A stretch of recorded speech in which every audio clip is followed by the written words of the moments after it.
So ಈಗ ಸ್ನೇಹಿತರೆ ಮುಂದಿನ ಅಂಶವಾಗಿ ಆರೋಗ್ಯಕರ ಜೀವನಕ್ಕಾಗಿ ಪ್ರಮುಖ ಅಂಶಗಳು ಏನಿದೆ ಅನ್ನೋದು ನಾವು ಸ್ನೇಹಿತರೆ. ಆರೋಗ್ಯಕರ ಅಂದ್ರೆ ನಮ್ಮ ದೇಹ ಆರೋಗ್ಯಕ್ಕೆ.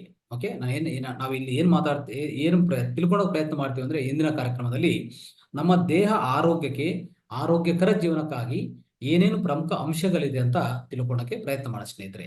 ಸೊ ಇದು ತಿಳ್ಕೊಳ್ಳೋಕೆ ಮುಂಚೆ ಸ್ನೇಹಿತರೆ, ಖಂಡಿತವಾಗಿ ನಾವೊಂದು ಒಂದು ಒಂದು ಚಿಕ್ಕದು ನಾನು ಒಂದು ಸ್ಟೋರಿ ಹೇಳ್ತೀನಿ, ಕಥೆ ಹೇಳ್ತೀನಿ ನಿಮಗೆ. ಓಕೆ, ಅದನ್ನು ದಯವಿಟ್ಟು ಅದು ಗಮನಿಸ್ಕೊಳ್ಳಿ, ಅದು ಅರ್ಥ ಮಾಡ್ಕೊಳ್ಳಿ ಸ್ನೇಹಿತರೆ. ಒಂದು ಒಂದು ಊರಲ್ಲಿ, ಒಂದು ಒಂದು ದೇಶದಲ್ಲಿ ಸೂಫಿ ಮಾಂಕ್ ಇರುತ್ತೆ. ಅಂದ್ರೆ ಸೂಫಿ ಯೋಗಿ ಅಂತ ಹೇಳ್ಬೋದು. ಸೂಫಿ ಮಾಂಕ್ ಅಂತ ಅದು ಒಂದು ಸಪರೇಟ್ ಒಂದು ಯೋಗಿಯಲ್ಲಿ ಸೂಫಿ ಯೋಗಿ ಅಂತ ಕರಿತೀವಿ ಅಲ್ವಾ. ಅಂದ್ರೆ ಒಂದು ಮುಸ್ಲಿಂ ಯೋಗಿ ಅಂತ ಕರಿಬೋದು. ಈ ಸೂಫಿ ಯೋಗಿ ಒಂದು ಒಂದು ಊರಲ್ಲಿ ಆತ ನಡ್ಕೊಂಡು ಹೋಗ್ತಾ ಇರ್ತಾನೆ. ಆತನು ತನ್ನ ಅವ್ರ ಮಾರ್ಗದಲ್ಲಿ ನಡ್ಕೊಂಡು ಹೋಗ್ತಾ ಇರ್ತಾನೆ. ಒಂದು ಕಡೆ ಹೋದ್ಮೇಲೆ ಒಂದು ವೃದ್ಧರಾಲು, ಅಂದ್ರೆ ಮಹಿಳೆ, ವೃದ್ಧ ಅಂದ್ರೆ ವಯಸ್ಸಾಗಿದಂತ ಮಹಿಳೆಯನ್ನು ನೋಡ್ತಾ ಇರ್ತಾನೆ. ಸೊ ಕಂಡಿರ್ತಾನೆ. ಅವ್ರು ಏನ್ ಮಾಡ್ತಾ ಇರ್ತಾರೆ ಅಂದ್ರೆ, ಅವರು ಮನೆ ಆಚೆ ಕಡೆ ಎಲ್ಲೋ ಒಂದು ಕಡೆ ಅಲ್ಲಿ ಹುಡುಕ್ತಾ ಇರ್ತದೆ ಆ ಅಮ್ಮ. ಅಂದ್ರೆ ಅವ್ರೇನು ಹುಡುಕ್ತಾ ಇರ್ತಾರೆ, ಏನಕ್ಕೋಸ್ಕರ ಹುಡುಕ್ತಾ ಇದೆ ಈ ಅಮ್ಮ ಅಂತ ಹೇಳ್ಬಿಟ್ಟು ಹತ್ರ ಹೋಗ್ತಾನೆ. ಈ ಯಾರು ಯೋಗಿ ಹೋಗಿ ಕೇಳ್ತಾನೆ, ಏನಮ್ಮ ಏನು ಹುಡುಕ್ತಾ ಇದೆ ಇಲ್ಲಿ ಅಂತ ಹೇಳ್ತಾರೆ. ಅಂದ್ರೆ ಆಯಮ್ಮ ಹೇಳ್ತಾರೆ, ಅವ್ರ ರುದ್ರ ಹೇಳ್ತಾರೆ, ಏನಿಲ್ಲ ಸ್ವಾಮಿ, ನಾನೇನೋ ಒಂದು, ಅಂದ್ರೆ ನಮ್ಮ ಕೀಸ್, ಅಂದ್ರೆ ನಮ್ಮ ಯಾವುದು ತಾಲ ಚೆವಿ ಇರ್ತದಲ್ಲ, ಸೊ ಮನೆದು, ಅದು ಯಾವುದೋ ಒಂದು ಕೀಸು ನಮ್ದು ಕೀಸ್ ಅನ್ನೋದು ಹೋಗಿದೆ. ಅಂದ್ರೆ ನಾ ಕಲ್ಕೊಂಡಿದ್ದೀನಿ, ಎಲ್ಲಿ ಕಲ್ಕೊಂಡಿದೋ ಏನೋ ಗೊತ್ತಿಲ್ಲ, ಅದಕ್ಕೆ ಇಲ್ಲಿ ಹುಡುಕ್ತಾ ಇದ್ದೀನಿ ಅಂತ ಹೇಳ್ತಾರೆ. ಹೌದಾ, ನಾನು ಹುಡುಕ್ತೀನಿ ಅಂತ ಹೇಳ್ಬಿಟ್ಟು ಅವ್ರ ಜೊತೆಗೆ ಹುಡುಕ್ತಾನೆ. ಸ್ವಲ್ಪ ಸ್ವಲ್ಪ ಹೊತ್ತು ಅವರು ಹುಡುಕ್ತಾನೆ, ಎಲ್ಲಿ ಸಿಗಲ್ಲ. ಅವಾಗ ಒಂದು ಕ್ವಶನ್ ಕೇಳ್ತಾನೆ. ಯಾಕಂದ್ರೆ ಇವ್ರಿಗೆ ಒಂಥರ ಗೊಂದಲ ಆಯ್ತು, ಯಾಕೆ ಈ ಅಮ್ಮ ಇಲ್ಲಿ ಹುಡುಕ್ತಾ ಇದೆ ಅಂತ ಹೇಳ್ಬಿಟ್ಟು ಅವ್ರು ಕೇಳಕ್ ಹೋಗ್ತಾನೆ. ಏನ್ ಕೇಳ್ತಾನೆ ಅಂದ್ರೆ, ಎಲ್ಲಿ ನೀವು ಕಲ್ಕೊಂಡಿದ್ರಿ ತಾಯಿ ಇದು ನಿಮ್ಮ ಕೀಸ್ ಅಂತ ಕೇಳಿದ್ದಾನೆ. ಅವಾಗ ಅವ್ರು ಹೇಳ್ತಾರೆ, ನಾನು ಮನೆಯಲ್ಲಿ ಕಲ್ಕೊಂಡಿದ್ದೀನಿ ಸ್ವಾಮಿ ಅಂತ ಹೇಳ್ತಾರೆ. ಮತ್ತೆ ಮನೆಯಲ್ಲಿ ಕಲ್ಕೊಂಡಿದ್ರೆ ಇಲ್ಲಿ ಯಾಕೆ ಹುಡುಕ್ತಾ ಇದೆಯೇ ಅಂತ ಹೇಳ್ತಾರೆ. ಅವ್ರು ಹೇಳ್ತಾನೆ, ನಾನು ಇಲ್ಲಿ ಸ್ವಲ್ಪ ಚೆನ್ನಾಗಿ ಬೆಳಕಿದೆ ಸ್ವಾಮಿ, ಇಲ್ಲಿ ಬೆಳಕಿದೆ, ಮನೆಯಲ್ಲಿ ಕತ್ತಲಿದೆ, ಇಲ್ಲಿ ಬೆಳಕಿದೆ, ಬೆಳಕಲ್ಲಿ ಹುಡುಕ್ತಾ ಇದ್ದೀನಿ ಅಂತ ಹೇಳ್ತಾರೆ. ಹೌದಾ, ನೀವು ಕಲ್ಕೊಳ್ಳೋದು ಎಲ್ಲಿ ಅಮ್ಮ ಅಂತ ಹೇಳ್ತಾರೆ. ಮನೆಯಲ್ಲಿ ಹುಡುಕ್ಬೇಕಲ್ಲ, ಮತ್ತೆ ಇಲ್ಲಿ ಯಾಕೆ ಹುಡುಕ್ತಾ ಇದೆ ಅಂದ್ರೆ, ಇಲ್ಲಿ ಬೆಳಕಿದೆ ಅದಕ್ಕೋಸ್ಕರ ಇಲ್ಲಿ ಬಂದಿದ್ದೀನಿ ಅಂದ್ರೆ, ಇದು ಇದರಲ್ಲಿ ಒಂದು ಅರ್ಥ ಇದೆ ಸ್ನೇಹಿತರೆ. ಒಂದು ಅಂತರಾರ್ಥ ನಮಗೂ ಸಿಗತ್ತೆ ನಮ್ಮ ಜೀವನಕ್ಕೆ. ಏನಂತಂದ್ರೆ ಸ್ನೇಹಿತರೆ, ನೋಡಿ, ನಾವು ನಮ್ಮ ಆರೋಗ್ಯನ ಕಲ್ಕೊಂಡೋದು ನಮ್ಮ ಒಳಗಡೆ, ಅರ್ಥ ಮಾಡ್ಕೊಳ್ಳಿ. ಮತ್ತೆ ನಾವು ಎಲ್ಲಿ ಹುಡುಕ್ತಾ ಇರ್ತೀವಿ, ಒಂದು ಡಾಕ್ಟರ್ ಹತ್ರ ಹೋಗ್ತೀವಿ, ಇಲ್ಲಾಂದ್ರೆ ಇನ್ನೊಂದು ಸ್ವಾಮೀಜಿ ಹತ್ರ ಹೋಗ್ತೀವಿ, ಇನ್ನೊಂದು ಮಠಕ್ಕೆ ಹೋಗ್ತೀವಿ, ಇಲ್ಲಾಂದ್ರೆ ಒಂದು ಯಾವುದೋ ಒಂದು ಮಂತ್ರ ತಂತ್ರ, ಒಂದು ಯಾವುದು, ಇನ್ನು ಹೇಳ್ಬೇಕಂದ್ರೆ ಒಂದು ಜ್ಯೋತಿಷ್ಯ, ಎಲ್ಲಾ ಕಡೆ ಹೋಗಿ ಏನ್ ಹುಡುಕ್ತಾ ಇರ್ತೀವಿ ಗೊತ್ತಾ, ಆರೋಗ್ಯನ ಹುಡುಕ್ತಾ ಇರ್ತೀವಿ. ಇದು ಸಾಧ್ಯವಾಗತ್ತಾ? ಸಾಧ್ಯವಾಗಲ್ಲ, ಅರ್ಥ ಮಾಡ್ಕೊಳ್ಳಿ. ಯಾಕೆ ಸಾಧ್ಯವಾಗಲ್ಲ? ಎಲ್ಲಿ ನೀವು ಕಲ್ಕೊಂಡಿದ್ರಿ? ನೀವು ಕಲ್ಕೊಂಡಿರೋದು ನಿಮ್ಮ ದೇಹ ಒಳಗಡೆ, ನಿಮ್ಮ ಅಂತರ ಒಳಗಡೆ. ನಿಮ್ಮ ಅಂತರ ಒಳಗಡೆ ಏನ್ ಬೇಕೋ ಅದು ಇದೆಯಾ ಫಸ್ಟ್ ನೋಡ್ಕೊಳ್ಳಿ. ನಿಮ್ಮ ಅಂತರ ಒಳಗಡೆ ಸರಿಯಾದ ಆಕ್ಸಿಜನ್ ಇದೆಯಾ, ಸರಿಯಾದ ನೀರಾಂಶ ಇದೆಯಾ, ಸರಿಯಾದ ಪೋಷಕಾಂಶ ಇದೆಯಾ, ಸರಿಯಾದ ನಿದ್ದೆ ಮಾಡ್ತಾ ಇದ್ರಾ, ಸರಿಯಾಗಿ ಪಾಲನೆ ಮಾಡ್ತಾ ಇದ್ರಾ, ಆಹಾರ ವಿಧಾನಗಳು, ಆರೋಗ್ಯ ಶೈಲಿ ಪಾಲನೆ ಮಾಡ್ತಾ ಇದ್ರಾ? ಇಷ್ಟು ಆ ಕ್ಲಾಸಸ್ ಅಲ್ಲಿ, ಇಷ್ಟು ತರಬೇತಿಯಲ್ಲಿ ನಾವು ತಿಳ್ಕೊಂತಾನೇ ಬರ್ತಾ ಇದೀವಿ ಅಲ್ವಾ. ಇದೆಲ್ಲ ಯಾರಿಗೋಸ್ಕರ ಹೇಳ್ತಾ ಇದ್ವಿ? ನಿಮ್ಗೋಸ್ಕರ, ನಮ್ಗೋಸ್ಕರ, ಎಲ್ಲಾರ್ಗೋಸ್ಕರ ಇದೆ ಸ್ನೇಹಿತರೆ. ಪ್ರತಿಯೊಬ್ಬರು ಪಾಲನೆ ಮಾಡಿ. ಅದು ಬಿಟ್ಟು ಏನೋ ಇಲ್ಲಿ ಕ್ಲಾಸಲ್ಲಿ ತಿಳ್ಕೊಂಡಿದ್ದೀನಿ, ಮನೆಗೆ ಹೋಗಿ ಮರ್ತು ಬಿಟ್ಟಿದ್ದೀನಿ, ಮನೆಗೆ ಹೋಗಿ ಪಕ್ಕಕ್ಕೆ ಇಟ್ಬಿಟ್ಟಿದ್ದೀನಿ, ಅದರಿಂದ ನನ್ಗೆ ಏನಾಗ್ತಾ ಬಿಡಿ, ಏನ್ ಆಗಲ್ಲ ಬಿಡಿ ಅಂತ ಈ ತರ ನಿರ್ಲಕ್ಷ್ಯ ಮಾಡ್ಕೋಬಿಡಿ. ದಯವಿಟ್ಟು ಮಾಡ್ಕೋಬಿಡಿ. ಈ ಕತೆ ನಾನು ಯಾಕೆ ಹೇಳಕ್ ಹೋಗಿದ್ದೆ ಅಂದ್ರೆ, ಈ ಕಥೆದಿಂದ ನಮ್ಗೆ ಏನ್ ಗೊತ್ತಾಗತ್ತಂದ್ರೆ ಸ್ನೇಹಿತರೆ, ಬೆಳಕು ಬೆಳಕು ಎಲ್ಲೋ ಇದಂತ ಹೋಗಿ ಅಲ್ಲಿ ಹುಡ್ಕೋದಲ್ಲ. ಅಂದ್ರೆ ಯಾರೋ ಒಂದು ದೊಡ್ಡ ಡಾಕ್ಟರ್ ಅಪ್ಪ ಅಂತ ಹೇಳ್ಬಿಟ್ಟು ಆ ದೊಡ್ಡ ಡಾಕ್ಟರ್ ಹತ್ರ ಹೋಗಿ ಕೂತ್ಕೊಂಡು ನನಗೂ ಆರೋಗ್ಯ ಕೊಡಿ, ನನ್ಗೆ ಆರೋಗ್ಯ ಕೊಡಿ ಅಂದ್ರೆ ಕೇಳ್ಕೊಂಡ್ರೆ ಬರಲ್ಲ ಅದು. ಆರೋಗ್ಯ ಬರುತ್ತಾ ಆ ತರ? ಆರೋಗ್ಯ ಬರೋದು ಯಾವ ತರ ಬರುತ್ತೆ? ನಿಮ್ಮ ದೇಹ ಹುಡುಕಿ. ನಿಮ್ಮ ದೇಹ ಒಳಗಡೆ ಯಾವುದು ಕಮ್ಮಿ ಇದೆ, ಯಾವ ಇಂಥ ಅಂಶಗಳು, ಪ್ರಮುಖ ಅಂಶಗಳು ಏನೇನಿದೆ, ಆ ಪ್ರಮುಖ ಅಂಶಗಳಲ್ಲಿ ಏನ್ ಅಂಶ ನಮಗೆ ಕೊರತೆ ಆಗಿದೆ ನಮ್ಮ ದೇಹದಲ್ಲಿ ಅಂತ ಫಸ್ಟ್ ತಿಳ್ಕೊಳ್ಳೋಕೆ ಪ್ರಯತ್ನ ಮಾಡಿ. ಯಾವುದೇ ಪ್ರಮುಖ ಅಂಶ ನಿಮ್ಮ ದೇಹ ಒಳಗಡೆ ಕೊರತೆ ಆಗಿದ್ರೆ ಖಂಡಿತವಾಗಿ ನಿಮ್ಮ ದೇಹಕ್ಕೆ ರೋಗ ಉಂಟಾಗುತ್ತೆ ಸ್ನೇಹಿತರೆ, ಅರ್ಥ ಮಾಡ್ಕೊಳ್ಳಿ. ಯಾವ ಪ್ರಮುಖ ಅಂಶಗಳಿರ್ತದೆ? ಎಷ್ಟೋ ಪ್ರಮುಖ ಅಂಶಗಳು ನಮ್ಮ ದೇಹ ಹೊರಗಡೆ ಇರುತ್ತೆ. ಅದು ನಾವು ಫಸ್ಟ್ ಮೊದಲನೇದಾಗಿ ನಾವು ಹುಡುಕ್ಬೇಕಾಗತ್ತೆ ಸ್ನೇಹಿತರೆ. ಅದು ಹುಡುಕಿದ್ರೆ ಖಂಡಿತವಾಗಿ ಏನಾಗತ್ತೆ ಗೊತ್ತಾ, ನಿಮ್ಗೆ ಗೊತ್ತಾಗತ್ತೆ ಯಾವ ಅಂಶ ಕಡಿಮೆ ಇದೆ, ಯಾವ ಅಂಶ ನಾವು ಹೆಚ್ಚು ಹೆಚ್ಚು ಮಾಡ್ಕೋಬೇಕು, ಯಾವ ಅಂಶ ನಾವು ಹೆಚ್ಚಾಗಿ ತಗೋಬೇಕು ಆಚೆ ಕಡೆಯಿಂದ, ಯಾವ ಥರ ನಾವು ಜೀವನ ಮಾಡ್ಕೋಬೇಕು ಅಂತ ನಿಮ್ಗೆ ಯಾವಾಗ ತಿಳುವಳಿಕೆ ಬರುತ್ತೋ ಆವಾಗ ನಿಮ್ಮ ಆರೋಗ್ಯ ನಿಮ್ಮ ಕೈಯಲ್ಲಿರುತ್ತೆ. ಇದು ಅರ್ಥ ಮಾಡ್ಕೊಳ್ಳಿ. ಅದೇ ನಾವು ಇವತ್ತಿನ ಕಾರ್ಯಕ್ರಮದಲ್ಲಿ ನಮ್ಮ ಸರಿಯಾದ ಆರೋಗ್ಯಕರ ಆರೋಗ್ಯಕರ ಜೀವನಕ್ಕಾಗಿ ಏನು ಅಂಶಗಳಿದೆ, ಪ್ರಮುಖ ಅಂಶಗಳಿದೆ, ಆ ಪ್ರಮುಖ ಅಂಶಗಳು ನಾವು ತಿಳ್ಕೊಳ್ಳೋಕೆ ಪ್ರಯತ್ನ ಮಾಡೋಣ ಸ್ನೇಹಿತರೆ. ಸೊ ಇದು ನಾನು ನಿಮಗೆ PPT ಮುಖಾಂತರ ಸ್ವಲ್ಪ ತೋರ್ಸೋಕೆ ಪ್ರಯತ್ನ ಮಾಡ್ತೀನಿ, ದಯವಿಟ್ಟು ಗಮನಿಸ್ಕೊಳ್ಳಿ.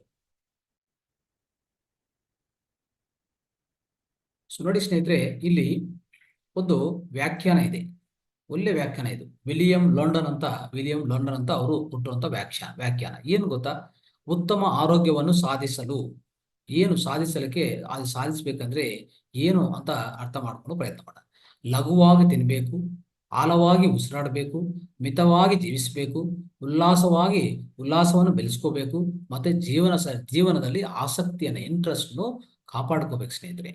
ಈ ಅಂಶಗಳು ನಮ್ಮ ಜೀವನದಲ್ಲಿ ಇದ್ರೆ ಸೊ ನಾವು ಅನ್ಕೊಂಡಿದ್ದ ಪ್ರಕಾರ ನಮ್ಮ ಜೀವನ ಆನಂದಮಯವಾಗಿರುತ್ತೆ. ಅಂದ್ರೆ ಭೌತಿಕ ಆರೋಗ್ಯ, ಮಾನಸಿಕ ಆರೋಗ್ಯ, ಸಾಮಾಜಿಕ ಆರೋಗ್ಯ ಪ್ರತಿಯೊಂದು ಸಾಧಿಸಬಹುದು ಸ್ನೇಹಿತರೆ. ಅವಾಗ ನಾವು ಸಂಪೂರ್ಣ ಆರೋಗ್ಯ ಸಾಧಿಸಬಹುದು. ಸಂಪೂರ್ಣ ಆರೋಗ್ಯವಾಗಿ ಸಮಗ್ರ ಜೀವನ ಶೈಲಿ ನಾವು ನಡೆಸ್ಕೊಂಡಕ್ಕೆ ಸಾಧ್ಯವಾಗುತ್ತೆ. ಸಮಗ್ರ ಸ್ವಾಸ್ಥ್ಯ ನಾವು ಸಾಧಿಸಕ್ಕೆ ಈ ಈ ನಾವು ಮಾಡ್ತಾ ಇರೋಂಥ ಈ ಕಾರ್ಯಕ್ರಮ ಪ್ರಧಾನ ಉದ್ದೇಶವೂ ಅದೇ, ಸಮಗ್ರ ಸ್ವಾಸ್ಥ್ಯ ಸಾಧಿಸಬೇಕು. ಅಂದ್ರೆ ಏನ್ ಮಾಡ್ಬೇಕು ನೀವು? ಸೊ ಲಘುವಾಗಿ ತಿನ್ನಬೇಕು, ಜಾಸ್ತಿ ತಿನ್ನಬಾರದು. ಜಾಸ್ತಿ ತಿಂದ್ರೆ ನಿಮ್ಮ ಜೀರ್ಣಾಶಯಕ್ಕೆ ತೊಂದರೆ ಆಗತ್ತೆ, ನಿಮ್ಮ ಶಕ್ತಿ ಏನಾಗ್ತದೆ, ಖರ್ಚು ಆಗ್ತಾ ಇರ್ತದೆ. ಜಾಸ್ತಿ ತಿನ್ನಬಾರ್ದು ಸ್ನೇಹಿತರೆ, ಎಷ್ಟು ಬೇಕೋ ಅಷ್ಟೇ ತಿನ್ಬೇಕು. ನಾನು ಈಗಾಗಲೇ ಹೇಳಿದ್ದೀನಿ, 25 ವರ್ಷಕ್ಕವರೆಗೂ ಮಾತ್ರ ಏನೇ ಪೋಷಕಾಂಶಗಳು ಹೆಚ್ಚಾಗಿ ತಗೊಂಡ್ರು ತೊಂದರೆ ಇಲ್ಲ ಸ್ನೇಹಿತರೆ. ಯಾರೋ ಇದು ಬರಿತಾ ಇದ್ರೆ ದಯವಿಟ್ಟು ಬರೆಯಕ್ಕೆ ಹೋಗ್ಬೇಡಿ, ದಯವಿಟ್ಟು ನಿಲ್ಸಿ. ರೈಟ್, ಸ್ಕ್ರೀನ್ ಮೇಲೆ ಏನು ಬರೆಯಕ್ಕೆ ಹೋಗ್ಬೇಡಿ ದಯವಿಟ್ಟು ಸ್ನೇಹಿತರೆ.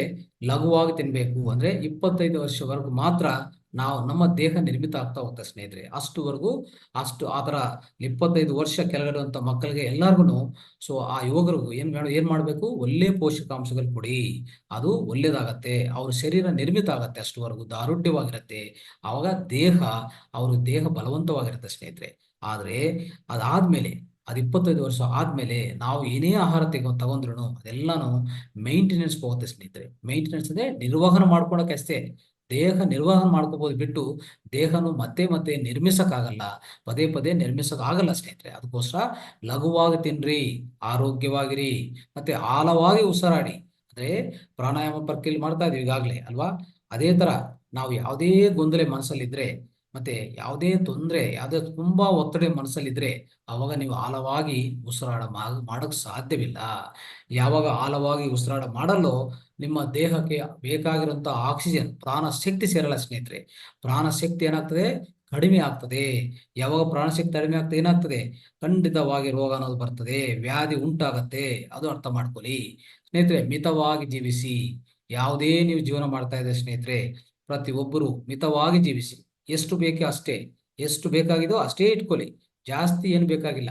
ಅಂದ್ರೆ ನಮ್ಗೆ ಏನೇ ಒಂದು ಒಂದು ಲಕ್ಸುರಿ ಆಗ್ಬೋದು, ಒಂದು ವಸ್ತುಗಳಾಗ್ಬೋದು, ಇನ್ನೊಂದು ಯಾವುದೇ ಇರ್ಲಿ ನೋಡಿ, ನಮ್ಗೆ ಒಂದು ಮನೆ ಇದ್ರೆ ಸಾಕು, 2 ಮನೆ ಬೇಕಾಗಿದೆಯಾ? ಇಲ್ಲ ಅಲ್ವಾ?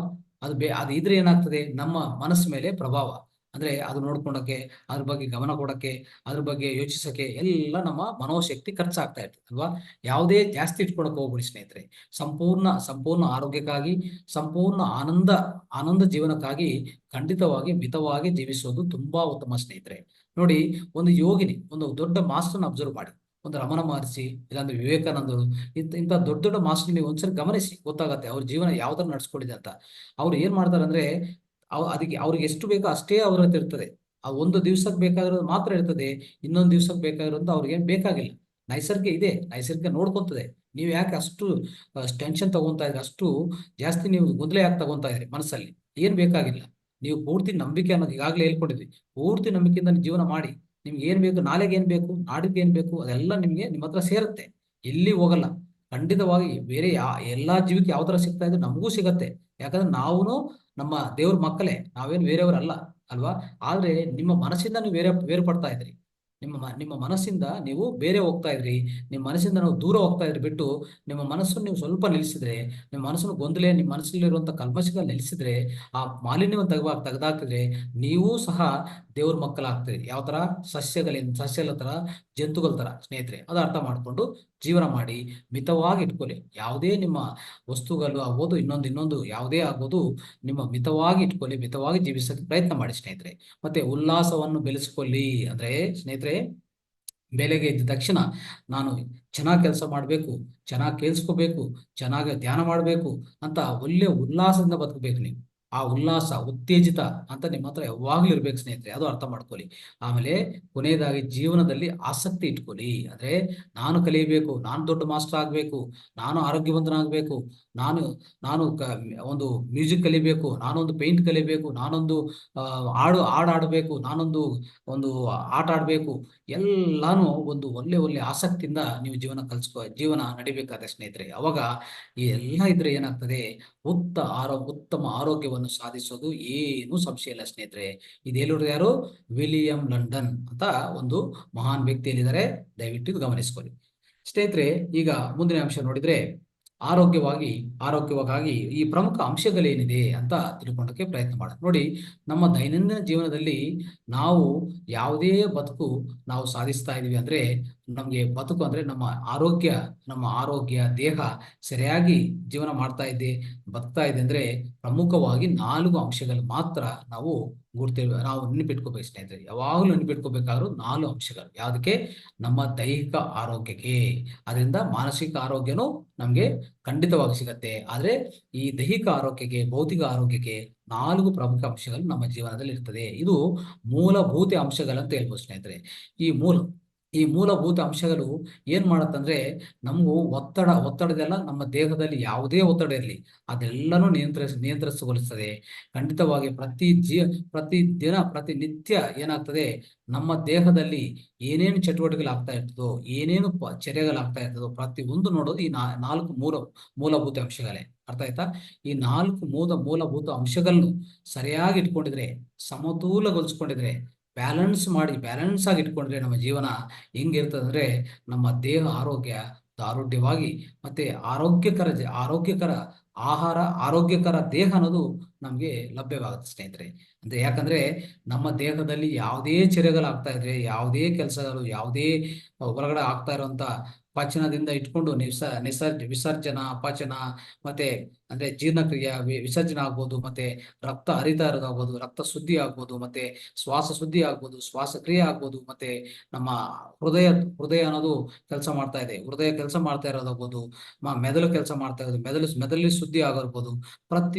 ಪ್ರತಿ ಚರ್ಯಗಳು ಆಗ್ತಾ ಇದೆ ಅಂದ್ರೆ ಅದಕ್ಕೆ ಎಲ್ಲಾ ಕಾರಣಗಳು ಈ 4 ಮೂಲಭೂತ ಅಂಶಗಳು ಸ್ನೇಹಿತರೆ. ದಯವಿಟ್ಟು ಅರ್ಥ ಮಾಡ್ಕೊಳ್ಳಿ, ದಯವಿಟ್ಟು ಗಮನಿಸಿ, ದಯವಿಟ್ಟು ಇದಕ್ಕೆಲ್ಲಾನು ಒಳ್ಳೆ ಗಮನ ಕೊಡ್ತಾ ಇರ್ಬೇಕಾದ, ಪ್ರತಿದಿನ ಗಮನ ಕೊಡ್ಬೇಕು, ಪ್ರತಿ ಕ್ಷಣ ಗಮನ ಕೊಡ್ಬೇಕು ಸ್ನೇಹಿತರೆ. ಯಾವ ತರ ಅಂಶಗಳು, ಈ ಪ್ರಮುಖ ಅಂಶಗಳು, ಪ್ರಧಾನ ಅಂಶಗಳು ನಾವು ಯಾವ ತರ ತಗೊಂತಾ ಇದ್ರಿ, ನಿಜವಾಗಿ ಒಂದು ಸ್ವಚ್ಛವಾಗಿ ಇರುವಂತ ಈ ಪ್ರಮುಖ ಅಂಶಗಳು ನಾವು ಸ್ವೀಕರಿತ ಮಾಡ್ತಾ ಇದೀವ ದೇಹಕ್ಕೆ, ಇಲ್ಲ ಅಂದ್ರೆ ಕೆಟ್ಟದಾಗಿ, ಕಲ್ಮಶವಾಗಿ, ಮಾಲಿನ್ಯವಾಗಿರುವಂತ ಈ ಪ್ರಮುಖ ಅಂಶಗಳು ನಾವು ದೇಹಕ್ಕೆ ಕೊಡ್ತಾ ಇದೀವ ಅಂತ ನೀವು ಗಮನ ಕೊಡಬೇಕು. ಈ ಪ್ರಮುಖ ಅಂಶಗಳು ನಮ್ಮ ದೇಹಕ್ಕೆ ಬೇಕಾಗಿರೋದು. ದೇಹನು ಫಿಟ್ ಆಗಿ ಅಂದ್ರೆ ಒಂದು ಫಿಸಿಕಲ್ ಫಿಟ್ ಆಗಿದ್ರೆ, ದೇಹ ಒಂದು ಭೌತಿಕವಾಗಿ ಫಿಟ್ನೆಸ್ ಆಗಿರ್ಬೇಕು ಅಂತಂದ್ರೆ, ಆರೋಗ್ಯವಾಗಿ ತರಬೇಕಂದ್ರೆ ಈ 4 ಪ್ರಮುಖ ಅಂಶಗಳನ್ನು ನೀವು ಕೊಡ್ತಾ ಇರುವಾಗ ಗಮನ ಇಟ್ಕೊಂಡು ಕೊಡಿ. ಅಂದ್ರೆ ಒಂದು ಮಾಲಿನ್ಯ ಇಲ್ಲ ಅಂತಂದ್ರೆ, ಮಾಲಿನ್ಯ ಇಲ್ಲ, ಮತ್ತೆ ಶುದ್ಧವಾಗಿರುವಂತ ಈ 4 ಅಂಶಗಳು ದೇಹಕ್ಕೆ ಪ್ರತಿದಿನ, ಪ್ರತಿ ಕ್ಷಣ ನೀವು ಏನ್ ಮಾಡ್ತಾ ಇರ್ಬೇಕು, ಕೊಡ್ತಾ ಇರ್ಬೇಕು. ಅದು ಗಮನ ಕೊಡಿ ಸ್ನೇಹಿತರೆ. ನೋಡಿ, ಮೊದಲನೇದು ಆ 4 ಮೂಲಭೂತ ಅಂಶಗಳು. ಮೊದಲನೇದು ನೋಡ್ಕೊಳ್ಳಿ, ಆಮ್ಲಜನಕ ಸ್ನೇಹಿತರೆ. ಆಮ್ಲಜನಕ ಅಂದ್ರೆ ಏನು? ಆಕ್ಸಿಜನ್ ಅಲ್ವಾ? ಆಕ್ಸಿಜನ್ ಎಲ್ಲಿಂದ ಬರುತ್ತೆ? ಶ್ವಾಸದಿಂದ. ನಾವು ಯಾವುದೇ ಶ್ವಾಸ ಮಾಡ್ತೀವೋ ನಮ್ಮ ಸುತ್ತಮುತ್ತ ಇರುವಂತಹ ಪ್ರದೇಶದಲ್ಲಿ ಖಂಡಿತವಾಗಿ ಯಾವ ತರ ಇದೆ, ಗಾಳಿ ಯಾವ ತರ ಇದೆ, ಮಾಲಿನ್ಯವಾಗಿದೆಯಾ? ಈಗಾಗಲೇ ನೋಡಿ, ಡೆಲ್ಲಿಗೆ ಹೋಗಿ, ನಮ್ಮ ದೇಶ ರಾಜಧಾನಿ ಏನಿದೆ ಡೆಲ್ಲಿಗೆ ಹೋದ್ರೆ ಏನಾಗ್ತದೆ? ಅಲ್ಲಿ ಆಗಿರೋದು ಈ ಪೂರ್ತಿ ಅಲ್ಲಿರುವಂತ ನೈಸರ್ಗ್ಯದಲ್ಲಿ ಅಲ್ಲಿರುವಂತ ಗಾಳಿ ಏನಾಗಿದೆ? ಕೆಟ್ಟದಾಗಿದೆ ಸ್ನೇಹಿತರೆ. ಪೂರ್ತಿ ಕಲ್ಮಶವಾಗಿದೆ. ಅಲ್ಲಿ ಶ್ವಾಸ ತಗೊಂಡಕ್ಕೂ ಕಷ್ಟಪಡ್ತಾ ಇದ್ದಾರೆ. ಎಷ್ಟೋ ಜನಗಳು ಆಸ್ತಮಾದಿಂದ ಸಫರ್ ಆಗ್ತಾ ಇದ್ದಾರೆ ಅಲ್ವಾ? ಯಾಕೆ ಆ ಥರ ಆಗಿದೆ? ಯಾರು ಅದು ಮಾಡಿರೋದು? ಮಾನವನೇ ಮಾಡಿದ್ದಾನೆ. ನಮ್ಮ ಸ್ವಂತ ಹಸ್ತದಿಂದನೇ, ಕೈಯಿಂದನೇ ಮಾಡಿರುವಂತ ಆ ಕೆಟ್ಟ ಕರ್ಮಗಳು ಅಲ್ವಾ? ಎಷ್ಟೋ ಬೇರೆ ಬೇರೆ ಈ ಕರ್ಮಾಗಾರ ನಡೆಸೋದು, ಅಲ್ಲಿಂದ ಪೊಲ್ಯೂಷನ್ ಬರೋದು, ಮತ್ತೆ ನಾವು ಈಗಲೂ ವಿದ್ಯುತ್ ಶಕ್ತಿ ಯಾವ ತರ ಉತ್ಪನ್ನ ಮಾಡ್ತಾ ಇದೀವಿ? ನಾವು ಉತ್ಪನ್ನ ಮಾಡ್ತಾ ಥರ್ಮಲ್ ಪವರ್. ಅದು ಒಳ್ಳೇದಾ? ಅಲ್ಲಿ ಎಲ್ಲಿ ಎಷ್ಟು ಮಾಲಿನ್ಯ ಬರುತ್ತೆ, ಅದರಿಂದ ಎಷ್ಟು ಕಾರ್ಬನ್ ಡೈಆಕ್ಸೈಡ್, ಕಾರ್ಬನ್ ಮೊನಾಕ್ಸೈಡ್ ಬರುತ್ತೆ, ಎಷ್ಟು ವೆಹಿಕಲ್ಗಳಿದೆ, ಅಂದ್ರೆ ಎಷ್ಟು ನಮ್ಮ ರವಾನ ಅನ್ನೋದು ಆಗ್ತಾ ಇದೆಯಲ್ಲ, ಅದರಲ್ಲಿ ನೋಡಿದ್ರೆ ಎಷ್ಟು ಈ ವೆಹಿಕಲ್ಸ್ ಎಲ್ಲ ರೋಡ್ ಮೇಲೆ ಬರ್ತಾ ಇದೋ ಅದೆಲ್ಲಾನು ಕೊಡೋದು ಕಾರ್ಬನ್ ಮೊನಾಕ್ಸೈಡ್ ಸ್ನೇಹಿತರೆ. ಕಾರ್ಬನ್ ಮೊನಾಕ್ಸೈಡ್ ಅದು ಖಂಡಿತವಾಗಿ ಕರಗಲ್ಲ. ಅದು ನೈಸರ್ಗಿಕ ಹೋಗಿದ್ರೆ ಅಲ್ಲಿ ಕರಗಲ್ಲ. ಅಲ್ಲಿ ತಗೊಂಡಕ್ ಏನ್ ಬೇಕು? ಅವೆಲ್ಲಾ ಸ್ವೀಕರಿಸ್ಬೇಕಂದ್ರೆ ಯಾರಿಗ್ ಬೇಕು? ಸಸ್ಯಗಳಿರ್ಬೇಕು. ಸಸ್ಯಗಳನ್ನ ಏನ್ ಮಾಡಿದೀವಿ? ತೆಗೆದಾಕಿದೀವಿ. ಯಾಕೆ ತೆಗೆದಾಕಿದೀವಿ? ನಾವು ಡೆವಲಪ್ಮೆಂಟ್ ಬೇಕು ಅಂದ್ರೆ ನಮಗೆ ಒಳ್ಳೆ ಪಟ್ಟಣಗಳು, ಒಳ್ಳೆ ಸಿಟಿಗಳು ನಿರ್ಮಿಸ್ಬೇಕು. ನಾವು ಒಳ್ಳೆ AC ಗದಿಗಳು ಬೇಕು, ಒಳ್ಳೆ ಪಬ್ ಬೇಕಾಗತ್ತೆ, ಒಳ್ಳೆ ಬಾರ್ ಬೇಕಾಗತ್ತೆ ಅಲ್ವಾ, ಒಳ್ಳೆ ಸಿನಿಮಾ ಹಾಲ್ ಬೇಕಾಗತ್ತೆ, ಮತ್ತೆ ಒಳ್ಳೆ ಇಂಥ ಎಷ್ಟೋ ಒಂದು ಲಕ್ಸುರಿ ಅಮ್ಯುನಿಟೀಸ್ ಬೇಕಾಗತ್ತೆ ನಮ್ಗೆ. ಅವಾಗ ಏನ್ ಮಾಡಿದೀವಿ? ಎಲ್ಲಾ ಸಸ್ಯಗಳು ತೆಗೆದಾಕಿದೀವಿ. ಯಾವುದೇ ಒಂದು ರೋಡ್ ನೋಡಿ, ಸಿಟಿಯಲ್ಲಿ ಹೋಗಿ ಒಂದು ರೋಡ್ ನೋಡಿ, ಅಲ್ಲಿ ಏನಿರ್ತದೆ? ಎಲ್ಲಾ ಬಿಲ್ಡಿಂಗ್ ಅಲ್ಲಿ ಇರ್ತದೆ, ಸಸ್ಯ ಇರಲ್ಲ, ಜೀರೋ. ಸಸ್ಯ ಜೀರೋ ಅಂದ್ರೆ ಏನಾಗ್ತದೆ? ಒಂದು ಸಸ್ಯ ನಾಲ್ಕು ನಾಲ್ಕು ಮನುಷ್ಯನಿಗೆ ಬೇಕಾಗಿರೋಂಥ ಆಕ್ಸಿಜನ್, ಆಮ್ಲಜನಕ ಕೊಡ್ತದೆ. ಅರ್ಥ ಮಾಡ್ಕೊಳ್ಳಿ. ಮತ್ತೆ ಎಲ್ಲಿದೆ ಸಸ್ಯ?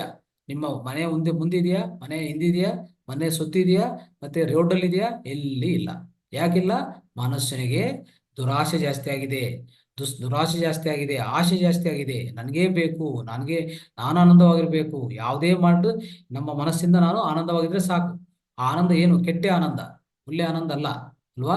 ಒಂದು ಜಂತುಗಳನ್ನು ಸಾಯಿಸಿ ನಾನ್ ವೆಜಿಟೇರಿಯನ್ ತಿನ್ನೋದು, ಮತ್ತೆ ಸಸ್ಯಗಳನ್ನು ಸಾಯಿಸಿ ನಮ್ಮ ಗಾಳಿಯಲ್ಲಿ ಮಾಲಿನ್ಯ ಹೆಚ್ಚು ಮಾಡೋದು, ಇದೆಲ್ಲ ಯಾರು ಮಾಡೋದು? ನಾವೇ ಮಾಡೋದು ಸ್ನೇಹಿತರೆ. ಅದು ದಯವಿಟ್ಟು ಗಮನ ಇಟ್ಕೊಂಡು ಒಳ್ಳೆ ಪ್ರಕೃತಿಯಲ್ಲಿ ಹೋಗಿ ನಿಮ್ಮ ಜೀವನ ಕೊನಸಾಗಿಸಿ. ಅವಾಗ ಟ್ರೆಕ್ಕಿಂಗ್ ಹೋಗಿ, ಪರ್ವತಗಳಿಗೆ ಹೋಗಿ.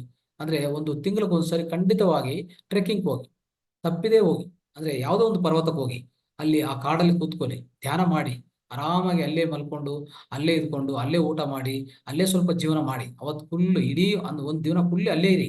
ಈ ಕಡೆ ಈ ಗೊಂದಲ ಕಡೆ ಬರಕ್ ಹೋಗ್ಬೇಡಿ. ಅಂದ್ರೆ ಸಿಟಿ ಒಳಗಡೆ ಬರಕ್ ಹೋಗ್ಬೇಡಿ. ಯಾವುದೇ ಅಲ್ಲಿಗೆಲ್ಲ ಆದ್ರೂ ಅಷ್ಟೇ ಸ್ನೇಹಿತರೆ. ಈಗಾಗಲೇ ಅಲ್ಲಿಗಲ್ಲೂ ಕೆಟ್ಟೋಗಿದೆ ಸ್ನೇಹಿತರೆ. ಹೇಳ್ಬೇಕಂದ್ರೆ ಒಂದು 50% ಕೆಟ್ಟೋಗಿದೆ ಹೇಳ್ಬೇಕಂದ್ರೆ. ಯಾಕಂದ್ರೆ ಅಲ್ಲಿ ನೋಡಿದ್ರು ಸಸ್ಯಗಳು ಯಾರು ಗಮನ ಕೊಡ್ತಾ ಇಲ್ಲ. ಏನಿದೆ ನೋಡಿ, ಅಲ್ಲಿ ಹೋಗಿ ನೀವು ಒಂದ್ಸರಿ ಗಮನಿಸಿ. ಎಲ್ಲ ಬೆಳೀತಾ ಇರ್ತಾರಲ್ಲ, ಎಷ್ಟೋ ಎಷ್ಟೋ ಎಕರೆಗಟ್ಟ ವ್ಯವಸಾಯ ಮಾಡ್ತಾ ಇದೆ. ವ್ಯವಸಾಯ ಕ್ಷೇತ್ರಕ್ಕೆ ಹೋಗಿ ಒಂದ್ಸರಿ ಗೊತ್ತಾಗತ್ತೆ. ವ್ಯವಸಾಯ ಕ್ಷೇತ್ರದಲ್ಲಿ 1 ಎಕರೆ ಇದ್ರು 10 ಎಕರೆ ಇದ್ರು ಒಂದು ಸಸ್ಯ ಇರಲ್ಲ. ಒಂದು ದೊಡ್ಡ ದೊಡ್ಡ ಸಸ್ಯಗಳು ಯಾವ್ದಿರಲ್ಲ. ಒಂದು ಬೇವಿನ ಮರ ಆಗ್ಬೋದು, ಇನ್ನೊಂದು ಯಾವುದೇ ಮರಗಳಿರಲ್ಲ ಸ್ನೇಹಿತರೆ. ಅಲ್ಲಿರೋದು ಒಂದು ಯಾವುದೇ ಬಿಳಿ ಅಕ್ಕಿ ಆಗಿದ್ರೆ, ಭತ್ತ ಹಾಕಿದ್ರೆ ಭತ್ತ ಮಾತ್ರ ಇರ್ತದೆ. ಒಂದು ಕಾಟನ್ ಆಗಿದ್ರೆ ಕಾಟನ್ ಮಾತ್ರ, ಮಿರ್ಚಿ ಹಾಕಿದ್ರೆ ಮಿರ್ಚಿ ಮಾತ್ರ ಇರ್ತದೆ. ಇನ್ನು ಯಾವುದೇ ಬೆಲೆ ಹಾಕಿ ಆ ಬೆಲೆ ಮಾತ್ರ ಇರ್ತದೆ. ಸುತ್ತಮುತ್ತ ಯಾವುದೇ ದೊಡ್ಡ ದೊಡ್ಡ ಮರಗಳು ಇಲ್ಲ. ಅದು ಕರೆಕ್ಟ್? ಅದು ತಪ್ಪದು. ವ್ಯವಸಾಯ ಕ್ಷೇತ್ರ ಆಗಿರಬಾರ್ದು. ವ್ಯವಸಾಯ ಕ್ಷೇತ್ರದ ಏನಿರ್ಬೇಕು? ನಿಮ್ಮ ಸುತ್ತು ಯಾವುದೇ ವ್ಯವಸಾಯ ಕ್ಷೇತ್ರ ತಗೊಳ್ಳಿ, ಸುತ್ತು ಏನಿರ್ಬೇಕು? ದೊಡ್ಡ ದೊಡ್ಡ ಮರಗಳಿರ್ಬೇಕು. ಈಗಲೇ ದಯವಿಟ್ಟು ಯಾರೇ ಆತರ ಅವಕಾಶ ಇದ್ರೆ, ನಿಮ್ಗೆ ನೀವು ಆಲ್ರೆಡಿ ಬೆಲೆ ಮಾಡ್ತಾ ಇದ್ರೆ, ನಿಮ್ಗೆ ವ್ಯವಸಾಯ ಕ್ಷೇತ್ರ ಇದ್ರೆ ದಯವಿಟ್ಟು ಗಮನಿಸ್ಕೊಳ್ಳಿ. ಸುತ್ತು ದೊಡ್ಡ ದೊಡ್ಡ ಮರಗಳು ಹಾಕ್ಬಿಡಿ, ತಕ್ಷಣ ಹಾಕ್ಬಿಡಿ. ಓಕೆ, ಆ ತಕ್ಷಣ ಹಾಕಿ ಆ ದೊಡ್ಡ ದೊಡ್ಡ ಮರಗಳಿದ್ರೆ ಏನಾಗ್ತದೆ ಸ್ನೇಹಿತರೆ? ಅದಕ್ಕೂ ಬೇಕಾಗಿರುವಂತ ಒಳ್ಳೆ ಪಕ್ಷಿಗಳು ಬರುತ್ತೆ, ಒಳ್ಳೆ ಹಣ್ಣುಗಳು ಸಿಗತ್ತೆ. ಹಣ್ಣುಗಳಿಗೋಸ್ಕರ ಪಕ್ಷಿಗಳು ಬರುತ್ತೆ. ಪಕ್ಷಿಗಳು ಬಂದ್ರೆ ಏನಾಗ್ತದೆ? ಒಂಥರ ವಸುದೈಕ ಕುಟುಂಬ. ಮತ್ತೆ ವಸುದೈಕ ಕುಟುಂಬ, ಎಲ್ಲಾ ಜೀವಿಗಳು, ಅದೇ ಹೇಳ್ತೀವಲ್ಲ, ಇಕೋ ಫ್ರೆಂಡ್ಲಿ ಅಂತ ಹೇಳ್ತಾ ಇರ್ತೀವಿ. ಇಕೋ ಫ್ರೆಂಡ್ಲಿ, ಬಯೋಡೈವರ್ಸಿಟಿ ಅಂತ ಹೇಳ್ತೀವಲ್ಲ, ಇದೆಲ್ಲಾನು ಸಾಧಿಸ್ಬೇಕಂದ್ರೆ ಇಂಥ ಪರಿಸ್ಥಿತಿ ಬೇಕಾಗತ್ತೆ. ವ್ಯವಸಾಯ ಕ್ಷೇತ್ರ ಸುತ್ತೂ ಬೇಕಾಗತ್ತೆ. ಅವಾಗ ಏನಾಗ್ತದೆ ಸ್ನೇಹಿತರೆ? ನಿಮ್ಗೆ ಸಿಗೋದು ಒಳ್ಳೆ ಆಕ್ಸಿಜನ್, ಒಳ್ಳೆ ಆಮ್ಲಜನಕ. ಈ ಆಮ್ಲಜನಕ ಅನ್ನೋದು ಸ್ನೇಹಿತರೆ ಎಷ್ಟು ಪ್ರಾಧಾನ್ಯವಾಗಿರ್ತದೆ ಗೊತ್ತಾ? ನಮ್ಮ ಜೀವನಕ್ಕೆ, ನಮ್ಮ ದೇಹ ಆರೋಗ್ಯಕ್ಕೆ. ನಮ್ಮ ದೇಹದಲ್ಲಿ ಜೀವಕೋಶಗಳಿದೆ. ನಮ್ಮ ದೇಹಕ್ಕೆ ಆರೋಗ್ಯ ಕೊಡೋದು ಯಾರು? ಜೀವಕೋಶಗಳು. ಎಷ್ಟು ಜೀವಕೋಶಗಳಿದೆ? 120 ಟ್ರಿಲಿಯನ್ ಸೆಲ್ಸ್. 120 ಟ್ರಿಲಿಯನ್ ಸೆಲ್ಸ್ ನಮ್ಮ ದೇಹ ಒಳಗಡೆ ಇದೆ ಸ್ನೇಹಿತರೆ. ಅಷ್ಟು ಜೀವಕೋಶಗಳು, ಜೀವಕಣಗಳು ನಮ್ಮ ಒಳಗಡೆ ಇದೆ. ಅದು ಏನ್ ಕೊಡುತ್ತೆ? ನಮ್ಗೆ ಆರೋಗ್ಯ ಕೊಡುತ್ತೆ. ಏನ್ ಆರೋಗ್ಯ ಕೊಡುತ್ತೆ? ದೈಹಿಕ ಆರೋಗ್ಯ ಕೊಡುತ್ತೆ. ಅರ್ಥ ಮಾಡ್ಕೊಳ್ಳಿ. ಅಷ್ಟು ದೈಹಿಕ ಆರೋಗ್ಯ, ಒಳ್ಳೆ ಆರೋಗ್ಯ ಸಿಗಬೇಕಂದ್ರೆ ಈ ಜೀವಕೋಶಗಳೇ ಪ್ರಧಾನ ಕಾರಣ. ಜೀವಕೋಶಗಳು ಯಾವಾಗ ಆರೋಗ್ಯವಾಗಿರ್ತಾ ಇರುತ್ತೋ ನಾವು ಆರೋಗ್ಯವಂತವಾಗಿರ್ತೀವಿ. ಅರ್ಥ ಮಾಡ್ಕೊಳ್ಳಿ. ಮತ್ತೆ ಅದಕ್ಕೆ ಏನ್ ಬೇಕು? ಆ ಜೀವಕೋಶಗಳು ಆರೋಗ್ಯವಂತವಾಗಿರ್ಬೇಕಂದ್ರೆ ಈ 4 ಮೂಲಭೂತ ಅಂಶಗಳು ಬೇಕು ಅದಕ್ಕೆ. ಈ 4 ಮೂಲಭೂತ ಅಂಶಗಳು ಏನ್ ತಿಳ್ಕೊಂತ ಇದೀವಿ ಅದು ಬೇಕಾಗಿದೆ. ಅದೇ ಆಮ್ಲಜನಕ. ಮುಂದಿನದು ಯಾವುದು? ಆಮ್ಲಜನಕ, ಆಕ್ಸಿಜನ್ ಸ್ನೇಹಿತರೆ. ಆಕ್ಸಿಜನ್ ಕರೆಕ್ಟ್ ಆಗಿ ಸರಿಯಾಗಿ ನೀವು ನಿಮ್ಮ ದೇಹಕ್ಕೆ ಕೊಟ್ರೆ ಅದೇನಾಗ್ತದೆ? ಈ ಆಮ್ಲಜನಕ ಅನ್ನೋದು ನೀವು ತಗೊಂಡಿದ ತಕ್ಷಣ, ಶ್ವಾಸ ನಾಳದಿಂದ ತಗೊಂಡಿದ ತಕ್ಷಣ ಒಳಗಡೆ ಹೋಗಿ ಸೊ ಈ ನಮ್ಮ ಶ್ವಾಸಕೋಶಗಳಿಗೆ ಹೋಗಿ ಅಲ್ಲಿಂದ ಏನಾಗ್ತದೆ, ಅಲ್ಲಿಂದ ಈ ಬ್ಲಡ್ ವೆಸಲ್ಸ್ ಇಂದ ಅಂದ್ರೆ ನಾಳಗಳಿದೆಯಲ್ಲ, ಅದರಿಂದ ಏನಾಗ್ತದೆ, ಆ ರಕ್ತನಾಳಗಳಿಗೆ ಸೇರ್ಕೊಂಡು ಈ ಆಕ್ಸಿಜನ್ ಎಲ್ಲ ರಕ್ತನಾಳಗಳಿಗೆ ಹೋಗಿ ರಕ್ತ ಜೊತೆಗೆ ಏನಾಗ್ತದೆ, ರಕ್ತ ಜೊತೆಗೆ ಪೂರ್ತಿ ಅದು ಇಡೀ ದೇಹದೆಲ್ಲ ಹರಿತಾ ಇರ್ತದೆ ಸ್ನೇಹಿತರೆ. ಪ್ರತಿಯೊಂದು ಅಂಗಕ್ಕೆ, ಪ್ರತಿಯೊಂದು ಕೋಶಕ್ಕೆ ಅದು ಸೇರ್ಕೊತದೆ. ಯಾವುದು? ಆಮ್ಲಜನಕ. ಆ ತರನೇ ನಮ್ಮ ಆ ಸೆಲ್ ಅಂದ್ರೆ ಆ ಜೀವಕೋಶ ತನ್ನ ಚರ್ಯಗಳನ್ನು ಮಾಡ್ತಾ ಹೋಗ್ತದೆ ಸ್ನೇಹಿತರೆ. ಜೀವಕೋಶ ಏನ್ ಮಾಡ್ಬೇಕು? ಜೀವಕೋಶ ಎಲ್ಲಾ ಚರ್ಯಗಳು ಅದೇ ಮಾಡ್ಬೇಕು. ಒಂದು ಪ್ರೋಟೀನ್ ತಯಾರು ಮಾಡ್ಬೇಕು. ನಿಮ್ಮ ದೇಹ ಬೇಕಾಗಿರುವಂತ ಆರೋಗ್ಯ ಎಲ್ಲಾ ಸಿಗೋದು ಆ ಜೀವಕೋಶದಿಂದನೇ. ಆ ಜೀವಕೋಶ ಪ್ರತಿಯೊಂದು ಚರ್ಯ ಮಾಡುತ್ತೆ. ಜೀವಕೋಶ ಏನೇನು ಚರ್ಯಗಳು ಮಾಡುತ್ತೆ ಸ್ನೇಹಿತರೆ? ವಿಸರ್ಜನೆ ಮಾಡತ್ತೆ, ಶ್ವಾಸ ಮಾಡತ್ತೆ, ಮತ್ತೆ ಪ್ರತಿಯೊಂದು ತಯಾರು ಮಾಡಿಸ್ಕೊಂಡ ತನ್ನ ಆಹಾರ ತಯಾರು ಮಾಡ್ತದೆ. ಒಳಗಡೆ ಒಂದು ನೋಡಿ, ಗ್ಲೂಕೋಸ್ ಉತ್ಪನ್ನ ಆಗತ್ತಂದ್ರೆ ಸುಮ್ಮನೆ ಆಗಲ್ಲ. ಗ್ಲೂಕೋಸ್ ಉತ್ಪನ್ನ ಆಗೋದನ್ನು ಆ ಸೆಲ್ ಒಳಗಡೆ ಆಗ್ತಾ ಇರೋಂಥ ಆ ಚರ್ಯಗಳೇ ಕಾರಣ. ಅಂದ್ರೆ ನಿಮ್ಮ ದೇಹಕ್ಕೆ ಬೇಕಾದ ಶಕ್ತಿನೂ ಅಲ್ಲಿ ಆಗ್ತಾ ಇರೋಂಥ ಚರ್ಯಗಳೇ ಕಾರಣ ಅಲ್ವಾ? ಸೊ ಈ ತರ ಪ್ರತಿ ಜೀವಕೋಶನು ಎಷ್ಟೋ ಬುದ್ಧಿವಂತವಾಗಿ ಕೆಲಸ ಮಾಡ್ತಾ ಇರ್ತದೆ. ನಾವೇ ಬುದ್ಧಿ ಕಲ್ಸ್ಕೊಂಡು ನಮ್ಮ ಮನಸ್ಸನ್ನು ಗೊಂದಲ ಮಾಡಿಕೊಂಡು ನಮ್ಮ ದೇಹಕ್ಕೆ ನಮ್ಮ ಜೀವಕೋಶಗಳಿಗೆ ಬೇಕಾಗಿರುವಂತ ಆ ಪರಿಸ್ಥಿತಿ ನಾವು ಏನ್ ಮಾಡ್ತಾ ಇದ್ವಿ, ಉಂಟು ಮಾಡ್ತಾ ಇದೀವಿ. ಅಂದ್ರೆ ಅದ್ರ ಒಳಗಡೆ ಗೊಂದಲ ಸೃಷ್ಟಿ ಮಾಡ್ತಾ ಇದ್ವಿ. ನಕಾರಾತ್ಮಕ ಯೋಚನೆ ಮಾಡಿದ ತಕ್ಷಣ ಏನಾಗುತ್ತೆ, ಜೀವಕೋಶಗಳು ಸತ್ತು ಹೋಗ್ತಾ ಇರ್ತವೆ ಸ್ನೇಹಿತರೆ. ಜೀವಕೋಶಗಳಿಗೆ ಏನ್ ಬೇಕು? ಒಳ್ಳೆ ಪ್ರಾಣಶಕ್ತಿ ಬೇಕು, ಒಳ್ಳೆ ಪ್ರೀತಿ ಬೇಕು, ಒಳ್ಳೆ ಪ್ರೇಮ ಬೇಕು ಅಲ್ವಾ? ಆ ತರ ನಾವು ಮನಸ್ಸಲ್ಲಿ ನಡ್ಕೊಂಡ್ರೆ ಏನಾಗ್ತದೆ? ಆಗ್ಲೇ ಹೇಳ್ತಾ ಇರ್ತೀವಲ್ಲ, ನಿಮ್ಮ ಪಾಸಿಟಿವ್ ಮೈಂಡ್ ಇದ್ರೆ ನಿಮ್ಮ ದೇಹಕ್ಕೆ ಆರೋಗ್ಯವಿರುತ್ತೆ ಅಂತ ಹೇಳ್ತಾ ಇರ್ತೀವಿ. ಅಂದ್ರೆ ಮನಸ್ಸು ಚೆನ್ನಾಗಿ ಇಟ್ಕೊಂಡಿದ್ರೆ, ಆನಂದವಾಗಿದ್ರೆ ನಿಮ್ಗೆ ಯಾವ ರೋಗ ಬರಲ್ಲ ಅಂತ ಹೇಳ್ತೀವಲ್ಲ, ಅದು ಪ್ರಧಾನ ಕಾರಣ ಏನಂದ್ರೆ ನಿಮ್ಮ ಜೀವಕೋಶಗಳು ಸತ್ತೋಗಲ್ಲ. ಯಾವಾಗ ಆನಂದವಾಗಿ ನಮ್ಮ ಮನಸ್ಸಲ್ಲಿ ನಾವು ಆನಂದವಾಗಿದ್ರೆ ಯಾವ ಕಾರಣಕ್ಕೂ ಜೀವಕೋಶಗಳು ಸತ್ತೋಗಲ್ಲ ಸ್ನೇಹಿತರೆ. ಇದು ನಾವು ಅರ್ಥ ಮಾಡ್ಕೋಬೇಕು. ಓಕೆ, ಈ ತರ ಇದು ತುಂಬಾ ಅದ್ಭುತವಾದ ಒಂದು ಹಲವಾದ ಅಂಶ ಸ್ನೇಹಿತರೆ. ಇದು ಮಾತಾಡ್ತಾ ಹೋದ್ರೆ ಗಂಟೆ ಮಾತಾಡ್ತಾ ಇರ್ತೀವಿ ಅಲ್ವಾ? ಆದ್ರೆ ಎರಡನೇ ಅಂಶ ನೋಡ್ಕೊಳ್ಳಿ. ಎರಡನೇ ಮೂಲಭೂತ ಅಂಶ ಏನು? ನೀರು. ಸ್ನೇಹಿತರೆ, ಈಗಾಗಲೇ ಹೇಳ್ಕೊಂಡಿದ್ವಿ ನೀರು ಯಾಕೆ ಬೇಕಾಗಿದೆ. ನೀರು ಬೇಕಾಗಿರೋದು ಪ್ರತಿಯೊಂದು ಜೀವಕೋಶಕ್ಕೆ ಬೇಕು. ಮತ್ತೆ ಜೀವಕೋಶಕ್ಕೆ ಬೇಕಾಗಿದೆ.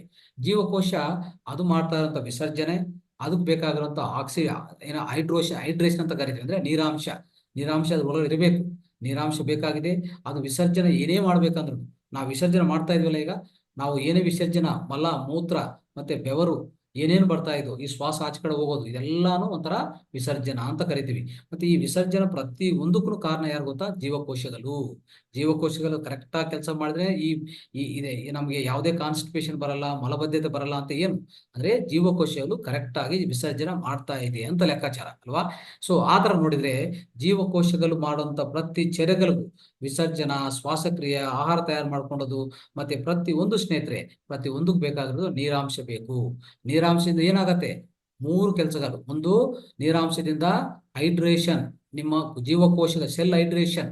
ಎರಡನೇದು ಕರೆಕ್ಟ್ ಆಗಿ ವಿಸರ್ಜನಾ. ಮೂರನೇದು ಏನಾಗ್ತದೆ? ನಮ್ಮ ಜೀವಕೋಶಗಳು ಬೇಕಾಗಿರುವಂತ ಲವಣಾಂಶಗಳು. ಅಂದ್ರೆ ಯಾವುದೇ ಮಿನರಲ್ಸ್ ನೋಡಿ, ಮೆಗ್ನೀಷಿಯಂ, ಫಾಸ್ಫರಸ್, ಜಿಂಕ್, ಇದೆಲ್ಲ ಲವಣಗಳು ಎಲ್ಲಿಂದ ಸಿಗತ್ತೆ? ನೀರಿಂದ ಪ್ರತಿ ಜೀವಕೋಶಕ್ಕೆ ಸೇರುತ್ತೆ ಸ್ನೇಹಿತರೆ. ಅವಾಗ ಜೀವಕೋಶ ಆರೋಗ್ಯವಂತವಾಗಿರತ್ತೆ. ತನ್ನ ಚರ್ಯಗಳು ಪ್ರತಿ ಒಂದು ಚೆನ್ನಾಗಿ ಕೆಲಸ ಮಾಡ್ತಾ ಹೋಗ್ತದೆ. ನಿಮ್ಮ ಆರೋಗ್ಯನು ಕಾಪಾಡುತ್ತೆ ಸ್ನೇಹಿತರೆ. ಅರ್ಥ ಮಾಡ್ಕೊಳ್ಳಿ. ಅಂದ್ರೆ ಮೂರನೇದು ಆಹಾರ ಸ್ನೇಹಿತರೆ. ಆಹಾರಕ್ಕೆ ಪೂರ್ತಿ ಗಮನ ಕೊಡಿ ಸ್ನೇಹಿತರೆ. ಆಹಾರ ಏನದು? ಆಹಾರ ಅಂದ್ರೆ ಆಹಾರ ಒಳಗಡೆ ಒಳ್ಳೆ ಪೋಷಕಾಂಶಗಳಿರ್ಬೇಕು. ಯಾವುದೇ ಜಂಕ್ ಪದಾರ್ಥಗಳಿರಬಾರ್ದು. ಈಗಾಗಲೇ ತಿಳ್ಕೊಂಡಿದ್ವಿ ಯಾವ ತರ ಪೋಷಕಾಂಶಗಳು. ಈಗಾಗಲೇ ಎಷ್ಟೋ ಕ್ಲಾಸಲ್ಲಿ ನಾವು ತಿಳ್ಕೊಂತ ಬಂದಿದ್ವಿ. ಏನು ಅಡಿಗೆ ಎಣ್ಣೆಗಳು ಯೂಸ್ ಮಾಡಬೇಕು, ಏನು ಉಪ್ಪು ಬಳಸ್ಕೋಬೇಕು, ಏನು ನಾವು ತಗೊಂತ ಇರೋಂಥ ಆಹಾರ ಪದಾರ್ಥಗಳಲ್ಲಿ ಯಾವ ತರ ಅಕ್ಕಿ ನಾವು ತಿನ್ಬೇಕಾಗತ್ತೆ, ಯಾವ್ದು ಪ್ರಧಾನ ಆಹಾರ ನಮ್ಗೆ, ಯಾವ ತರ ಬೇರೆ ಕಾಳುಗಳು ನಾವು ಯೂಸ್ ಮಾಡಬೇಕು, ಯಾವ್ದು ತ್ಯಜಿಸ್ಬೇಕು, ಹಾಲು ಕುಡಿಲೇಬಾರ್ದು.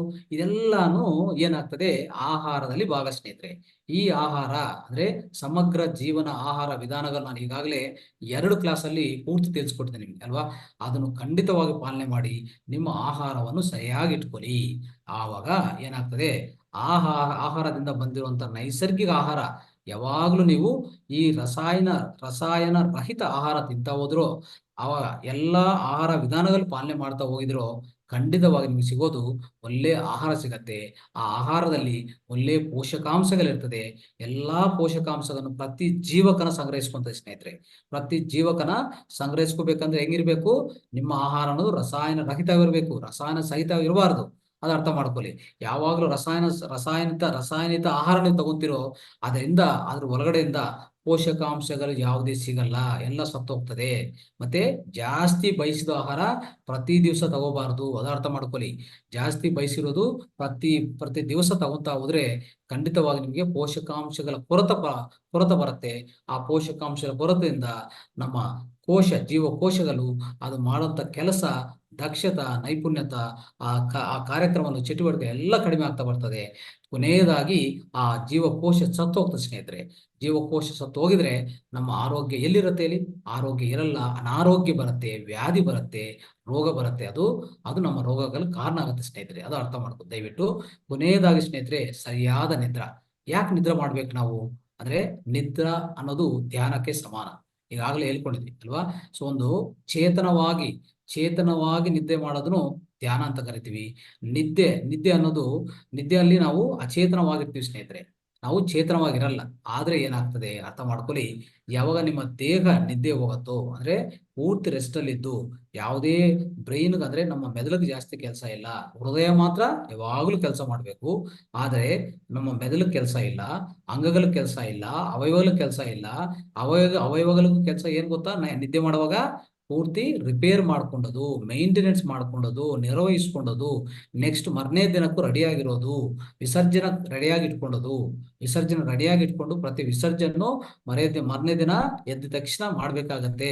ಅದಕ್ಕೆಲ್ಲ ತಯಾರು ಮಾಡಿಸ್ಕೊಂಡಂತ ಟೈಮ್ ಯಾವುದು? ನಿದ್ದೆ ಸಮಯ. ಅದು ಕೊಡ್ತಾ ಇದೀವ ನಾವು? ಕೊಡ್ತಾ ಇಲ್ಲ. ಈಗಾಗಲೇ ಹೇಳ್ತಾ ಇದ್ದಾರೆ, ಗವರ್ನಮೆಂಟ್ ಹೇಳ್ತಾ ಇದೆ, ಈ ಇಡೀ ನೈಟ್ 1 ಗಂಟೆವರೆಗೂ ನೀವು ಕೆಲಸ ಮಾಡ್ಕೋಬಹುದು. ಇಡೀ ಎಲ್ಲಾ ಸ್ಟ್ರೀಟ್ಗಳು, ರೋಡ್ಗಳೆಲ್ಲ ಓಪನ್ ಆಗಿರ್ತದೆ, ನೀವೆಲ್ಲ ಮಾಡ್ಕೊಳ್ಳಿ ಅಂತ ಈಗಾಗಲೇ ಅನೌನ್ಸ್ ಮಾಡಿದ್ದಾರೆ ಅಲ್ವಾ?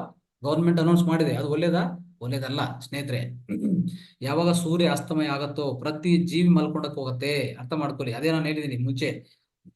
ಪ್ರತಿ ನೈಸರ್ಗಿಕದಲ್ಲಿ ಪ್ರತಿ ಜೀವಿ ನೋಡಿ, ಪ್ರತಿ ಜಂತುವು ನೋಡಿ, ನೈಸರ್ಗಿಕ ಪ್ರಕೃತಿ ನೋಡಿ ನಾವು ಕಲಿಬೇಕಾದ ತುಂಬಾ ಇದೆ ಸ್ನೇಹಿತರೆ.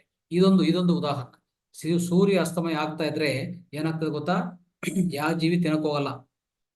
ಸೂರ್ಯಾಸ್ತಮಯ ಮುಂದೆನೆ ಅದೇನಾದ್ರು ಬೇಕಾದ್ರೆ ತಿಂತದೆ. ಏನ್ ಮಾಡ್ತದೆ? ಮಲ್ಕೊಂಡೋಗಿ ಹೋಗುತ್ತೆ.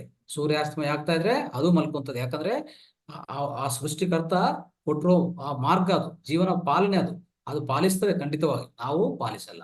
ಏನಾಗಿದೆ? ಪಾಲಿಸಿಲ್ಲ ಅಂದ್ರೆ ರೋಗಗಳು. ಏನ್ ರೋಗಗಳು? ಅತ್ಯಂತ ಭಯಾನಕರ ರೋಗಗಳು. ಈಗಾಗಲೇ ಕ್ಯಾನ್ಸರ್ ಅಂತ, ಈ ಕ್ಯಾನ್ಸರ್, ಆ ಕ್ಯಾನ್ಸರ್, 40 ಕ್ಯಾನ್ಸರ್ ಇದೆ. ಅರ್ಥನೇ ಆಗಲ್ಲ ನಮ್ಗೆ ನಿಜವಾಗಿ ಅಲ್ವಾ? ದಯವಿಟ್ಟು ಅರ್ಥ ಮಾಡ್ಕೊಳ್ಳಿ ಸ್ನೇಹಿತರೆ. ಇಲ್ಲಿ ಏನ್ ಮಾಡ್ಬೇಕು? ನಾವು ನಮ್ಮ ನೈಸರ್ಗಿಕ ನೋಡ್ತಾ ಎಲ್ಲಾ ಕಲಿಬೇಕಾದ ಸ್ನೇಹಿತರೆ. ಅದಕ್ಕೋಸ್ಕರ ಸರಿಯಾದ ನಿದ್ರೆ ಪ್ರತಿ ಜೀವಿ ಮಾಡ್ತಾ ಇದೆ, ಒಂದು ಮಾನವನು ಮಾತ್ರ ಮಾಡ್ತಾ ಇಲ್ಲ. ಅರ್ಥ ಮಾಡ್ಕೊಂಡು, ಮಾನವನ್ ಏನ್ ಮಾಡ್ತಾನೆ? ಇಡೀ ನೈಟ್ ಎಲ್ಲ ಕೆಲಸ ಮಾಡ್ತವೆ. ಅಂದ್ರೆ 11 ಆಯ್ತು, 12 ಆಯ್ತು, ಎಲ್ಲಾ ಕೆಲಸ ಮಾಡ್ತಾನೆ ಹೋಗೋದು. ಆದ್ರೆ ಏನ್ ಕೆಲಸ? ಶಕ್ತಿ ವಿಹೀನ ಆಗೋ ಕೆಲಸ. ಧ್ಯಾನ ಮಾಡಿದ್ರೆ ಒಳ್ಳೇದೇ, ಈ ತರ ಆಧ್ಯಾತ್ಮಿಕ ಜ್ಞಾನ ತಿಳ್ಕೊಂಡ್ರೆ ಅದು ಒಳ್ಳೇದೇ. ಎಷ್ಟೇ ನಾವು ನೈಟಲ್ಲಿ ತಿಳ್ಕೊಂಡು ನೈಟೆಲ್ಲ ಮಲಗಿಲ್ಲ, ನೈಟೆಲ್ಲ ಧ್ಯಾನ ಮಾಡಿದ್ರು ಅದು ಒಳ್ಳೇದೇ, ತುಂಬಾ ಒಳ್ಳೇದು. ಯಾಕಂದ್ರೆ ನಿದ್ದೆಗಿಂತ ಹೆಚ್ಚಾಗಿರುತ್ತೆ ಅದು. ನಿದ್ದೆಗಿಂತ ಧ್ಯಾನ ಅನ್ನೋದು ಅತಿ ಪರಿಪೂರ್ಣವಾಗಿ, ಅತಿ ಅತ್ಯದ್ಭುತವಾದ ಕ್ರಿಯೆ, ಧ್ಯಾನ ಕ್ರಿಯೆ ಅಲ್ವಾ? ಅದು ಒಳ್ಳೇದೇ. ಬಟ್ ಆದ್ರೆ ಮಿಕ್ಕಿದ ಜನ ಅಂದ್ರೆ ಈ ಧ್ಯಾನ ಮಾರ್ಗದಲ್ಲಿ ಇಲ್ಲ ಅಂದ್ರೆ, ಆಧ್ಯಾತ್ಮಿಕ ಮಾರ್ಗ ಅವ್ರಿಗೆ ಗೊತ್ತಿಲ್ಲ ಅಂದ್ರೆ ಏನ್ ಮಾಡ್ತಾ ಇರ್ತಾರೆ? ನೈಟೆಲ್ಲ ಅವ್ರು ಎದ್ದಿರ್ತಾರೆ. ಆದ್ರೆ ನೈಟೆಲ್ಲ ಅವ್ರು ಮಾಡ್ತಾ ಕೆಲಸ ಏನು? ಶಕ್ತಿ ವಿಹೀನ ಆಗೋದು, ಶಕ್ತಿ ಕಲ್ಕೊಂತಾ ಇರೋದು.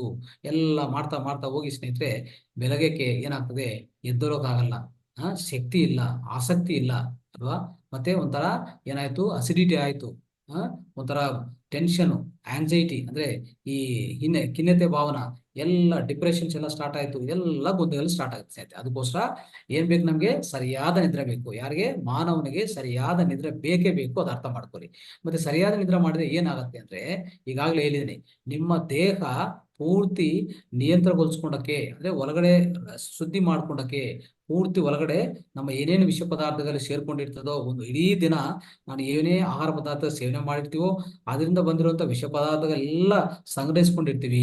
ಆ ಸಂಗ್ರಹಿಸ್ಕೊಂಡ ವಿಷ ಪದಾರ್ಥಗಳೆಲ್ಲ ತ್ಯಜಿಸ್ಬೇಕಂದ್ರೆ, ಮರನೇ ದಿನಕ್ಕೆ ತ್ಯಜಿಸಬೇಕು ಅಂದ್ರೆ ಖಂಡಿತವಾಗಿ ನಿಮ್ಮ ದೇಹ ನೈಟ್ ಅಂದ್ರೆ ನಿದ್ದೆ ಇದೆಯಲ್ಲ, ಆ ನಿದ್ದೆ ಸಮಯದಲ್ಲಿ ಖಂಡಿತವಾಗಿ ಆ ಕೆಲಸ ಮಾಡ್ಕೊತದೆ. ಆ ಸಮಯ ಕೊಡಿ ಅಂತ ನಾನು ಹೇಳ್ತಾ ಇದ್ದೀನಿ ಸ್ನೇಹಿತರೆ. ಅದಕ್ಕೋಸ್ಕರ ನಿದ್ದೆ ಅನ್ನೋದು 6 ಗಂಟೆ ನಿದ್ದೆ ಕರೆಕ್ಟ್ ಆಗಿ ಸರಿಯಾದ ನಿದ್ದೆ ಸಮಯ ಕೊಡಿ ದೇಹಕ್ಕೆ, ಅದು ಒಳ್ಳೇದಾಗತ್ತೆ.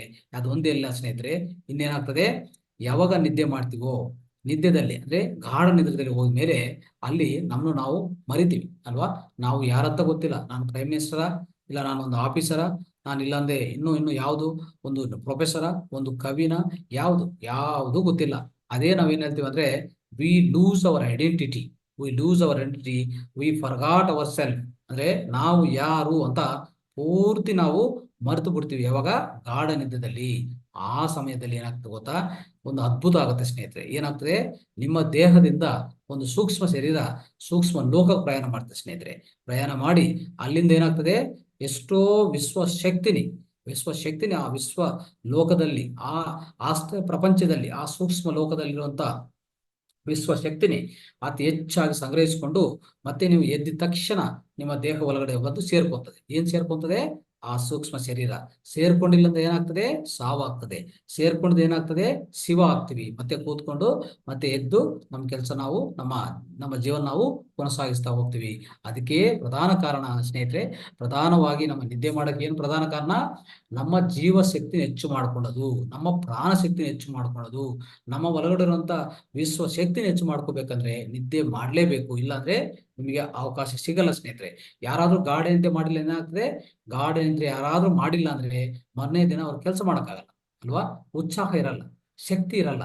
ಅದಕ್ಕೆ ಪ್ರಧಾನ ಕಾರಣ ಏನು, ಅವರು ನೈಟ್ ಅಲ್ಲಿ ಗಾಢ ನಿದ್ದೆ ಸಿಕ್ಕಿಲ್ಲ ಅಂದ್ರೆ ಈ ಸೂಕ್ಷ್ಮ ಶರೀರ ಪ್ರಯಾಣ ಆಗಿಲ್ಲ ಅಂತ ಅರ್ಥ.